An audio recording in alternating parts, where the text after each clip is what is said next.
Hello, ladies and gents, and welcome to our last week of the quarter. Can you believe it? We're at the end. Hooray, you did it!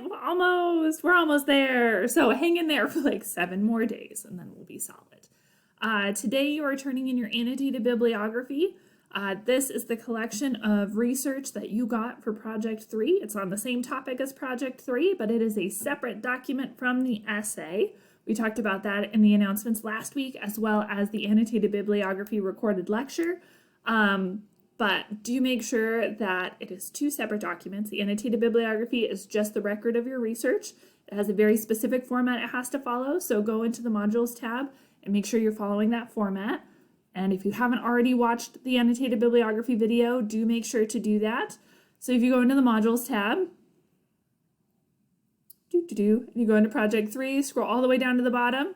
Here is the annotated bibliography walkthrough. If you have not watched that, watch it before you submit your annotated bibliography tonight. It is a highly format sensitive document, so it has to be formatted correctly in order to get you the points. So watch the walkthrough. It will show you exactly how to format it, which is exciting. So you're going to be submitting that tonight at midnight, and then you're going to be working all this week on revising and making your Project 3 essay just beautiful and amazing. If you have time, go to the CBC Writing Center, either online or in person, to get a little bit extra feedback on that essay. Remember, they fill up super fast during this week before finals. So if you want to get an appointment with them, like schedule it today. If you're working with them online, do that today, because it can take between 48 and 72 hours to get the feedback back to you on your essay. And if you want to turn that in on time on the 17th, which you do, you want to turn it in on time, you're going to need to get those appointments made today. Just a little pro tip, because things fill up really fast this time of the quarter. So you've got all of this week to work on Project 3. So I'm excited to see how this beautiful essay comes together.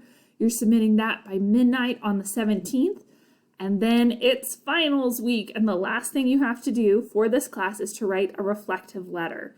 The reflective letter is just a chance to look back on what you've learned this quarter and give specific examples from Projects 1, 2, and 3 about skills that you gained or honed or improved on that could be maybe useful somewhere else, whether it's further on down the line in your academic career, or if it's in the workplace, or if it's even just crafting a better email or a more concise thought process as you try and validate information you saw on social media. So hopefully you find some value in this class beyond just whatever grade you earn.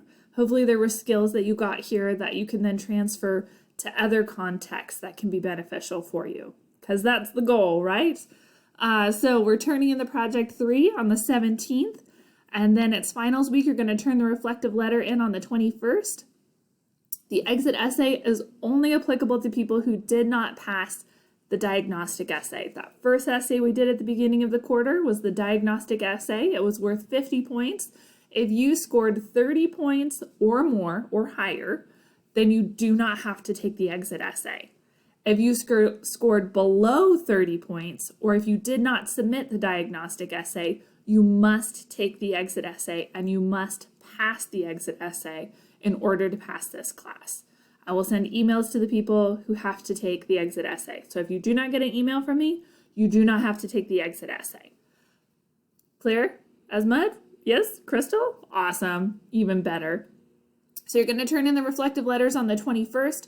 I'm going to have all of your grades finalized by the 23rd is my plan, because I have to submit grades to the administration on the 24th, after which time I have no control over them anymore. They are out of my hands. They go off into the universe to the transcript office and the records office and all these other places.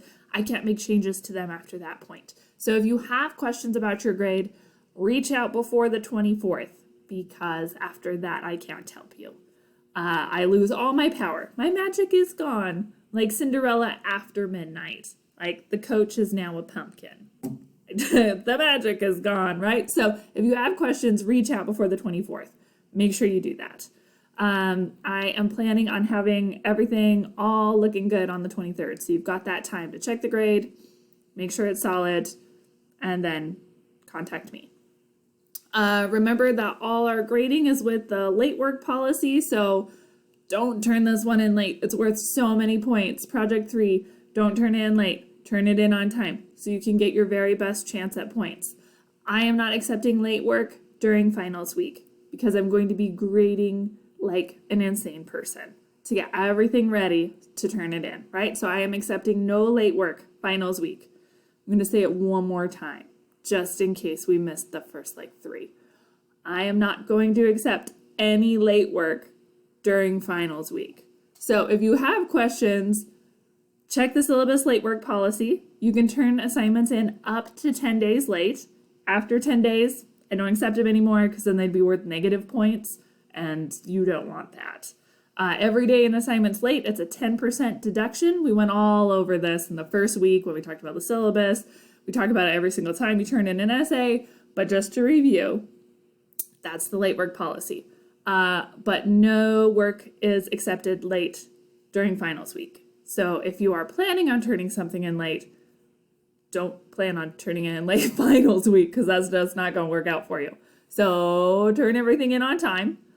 That would be more fun because then we can all get our points and things will be hunky-dory, which is a weird expression. So that's what we're doing this week. You're turning in the annotated bibliography today. You got the entire week to work on the Project 3 cultural analysis. Turn that in on the 17th. Beautiful and perfect. Remember that the cultural analysis essay is just like all of your other essays, that it will have the body of the essay and then it will have a works cited page. Do not put your annotated bibliography in the Project 3 essay. Just a normal works cited page like you did in Project 1 and Project 2. Project 3 is exactly the same. Works cited page. Don't put the annotated bibliography in the essay here. It's a separate document. It gets turned in here. The people watching this video are probably like, how many times is she going to say that? You laugh. It feels redundant. But I can absolutely guarantee to you that one of your classmates is going to turn in the Project 3 essay with an annotated bibliography instead of a works cited page. It happens every single quarter for the last 10 years I've been teaching. So I'm going to say it just a couple more times. Hopefully I will reach that one person. And then this will be the quarter that breaks the record and nobody will do that wrong. Fingers crossed. So turn in that beautiful Project 3 on Friday and then write your reflective letter. Turn that in on the 21st. There are a lot of things to help you with the reflective letter. So if you go to our modules tab, if you want to think about working ahead, there is a reflective letter folder. You just go down to the bottom. Here's a reflective letter prompt. Here is the WPA and Habits of Mind instructional video. The letter asks you to reflect on WPA outcomes and habits of mind. So you need to watch this video so that you can reflect on those. It's important. So do that. Make sure you watch this before you write the letter. And then in the announcements, I have a reflective letter video for you. I just have to find it. Here it is. Writing the reflective letter. Here is a video that talks about how to write it. Here's the template you need to follow, and that's also available in this module folder. So it's got everything you need to be successful here. So make sure you watch the video and make sure you follow the template when you write the reflective letter, and you'll be set. And you turn that in on the 21st, and then you're done. Hooray, we're so close to being done. It's the best. So if you have any questions, reach out. I'm here to help. Otherwise, I'm really excited to see how your ideas come together in Project 3 and how you reflect on what you've learned during the quarter in the reflective letter. Have a great week, guys.